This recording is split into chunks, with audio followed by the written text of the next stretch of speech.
Thank you, Mr. Speaker.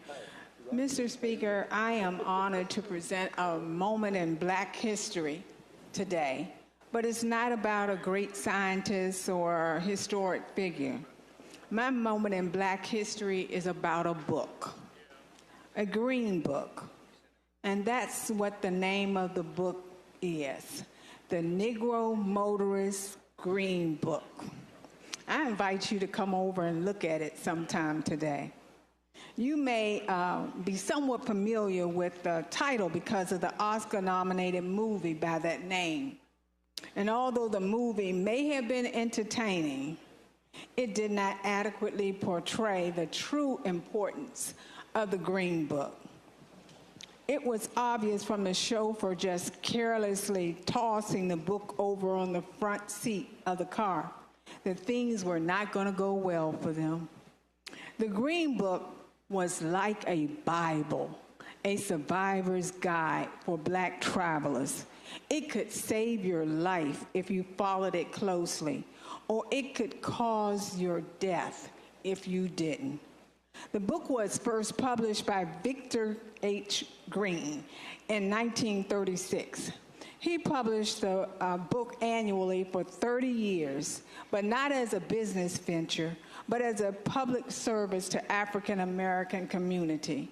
He knew that as African Americans living during this Jim Crow era, we would have to depend on each other. And the book became increasingly more important as African Americans began to become disgusted by the filthy, colored-only section of the train. Although some trips took 12 to 14 hours on the train, there was no dining car in that section, and neither were there any restrooms. So as African Americans began to drive their own cars to escape that humiliation, the Green Book would help them navigate in this Jim Crow society. This book listed places where Black people could stop and enjoy a meal while traveling, but those places were few and far between. The book also warned of sundown towns, counties, and cities where Black people were not allowed after dark. And if you are a baby boomer, born before 1964, I'll bet every one of you know a sundown town. Some towns even hung signs on the border of the city which read, and I'm being kind when I use this word, Negro. That's not what they said. Don't let the sun set on you here. If a person ended up in the wrong place, wrong hotel, wrong street, or wrong town, sometimes they were beaten, pulled from their cars, and dragged out of town. A wrong turn could lead to an encounter with the Ku Klux Klan. Without a listing in the book, it was not only frightening, but it was unsafe. My family experienced a terrifying event one evening as we were leaving my father's childhood home in Rocky Mount, North Carolina. It was actually a place called Nash County, and we were traveling on a long, dark road when our car was stopped by a law enforcement officer. The deputy stopped, asked us where we were going this late at night, and asked to see what was in the trunk of the car. Now, my daddy wasn't a very big man in stature, but he was truly the bravest, the strongest, the most courageous man I will ever know. But this day, for the first time, I saw him scared. He kept saying, "Yes, sir. Yes, sir. I'm sorry, sir. I will, sir." He seemed so nervous and terrified. Law enforcement, the deputy, went in the trunk and they tore everything out of the suitcase. And then he walked back up to my father's side of the car, and he looked back in the back, and he saw all four of us huddled in the back seat, and he just said, You go on, boy. Just remember to dim them lights and keep them dim. My daddy started the car.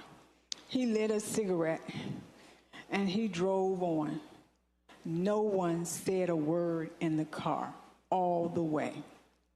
As I came to understand what had happened, I realized that my father had done what he had done to keep his family safe.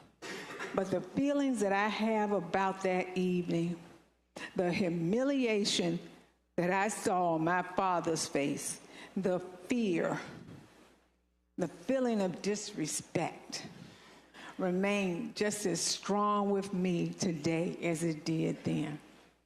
Now, even if you were successful in navigating around the sundown towns, you still had to find a place where you could eat, sleep, receive medical attention, or just go and relieve yourself. The Green Book included lists of service stations, hotels, and because there weren't many that would accept African Americans, there were private homes that people would open up so that African Americans would have some place to stay. But during this time, the African Americans were not allowed to even try on clothes in stores before purchasing them, because it was believed that anything coming into contact with African American skin, including clothing, silverware, or bed linen, were all contaminated by the blackness, rendering it unfit for use by white people. Now, my mother tried to prepare us for any challenges that she knew we would face. So the night before we would travel any place, she fried chicken, she boiled eggs, she packed saltine crackers, but never, ever, never did we have anything to drink. And I want you to think about it. Boiled eggs, saltine crackers, and no water. But she wanted to make sure that we would not have to go to the bathroom. But we were 4 little children riding in a car for 4 to 6 hours. We were going to have to stop. Now I must tell you that whenever we traveled to Rocky Mount, North Carolina, we were all dressed up because we were going to a reunion or we were going to a funeral, and our dresses and our crinoline slips had been starched and pressed. Our hair had been neatly combed and adorned with bright-colored ribbons, and my black patent leather shoes were shined with hair grease. I was all dressed up. And as my daddy pulled that car over to the side of the road, my brothers followed my father to one side of the woods, and the girls followed my mother. What my mother always carried in her purse was an old folded up roll of toilet tissue to make sure that her girls were able to clean themselves. Now, once we returned to the car, I was still just disgusted because my shoes were muddy and my socks were wet. No matter how hard I tried to be careful, my socks got wet, and I hated it. I think I will go to my grave hating these white anklet socks because of the memories that they bring back to me. Then came 1964, and the civil rights law was in effect and discrimination was outlawed. Now African Americans could travel freely, and the words penned by Victor Green, the one who had first published the Green Book, had come true. There will be a day sometime in the near future when this book will not have to be published. That is when we, as a people, will have equal opportunities and privileges in the United States. This will be a great day for us to suspend this publication, for then we can go as we please without embarrassment. Yes, by law, Jim Crow was dead.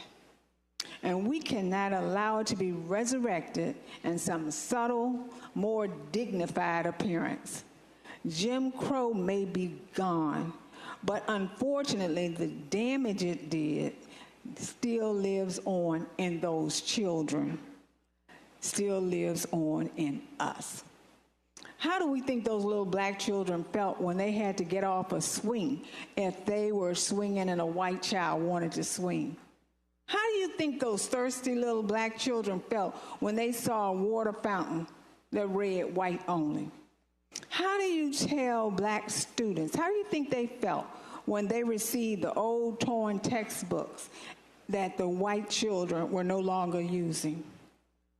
Yes, but you know, it wasn't just the black children who were affected, the white children were also. Honestly, think about it. How do you think the white children felt when they witnessed the same things? Did they begin to think that they were better than? Did they think they were lucky? Did they think they were special? Did they think they were just blessed not to be born black? Or did they feel privileged?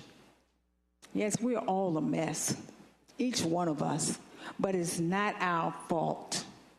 We did not do this.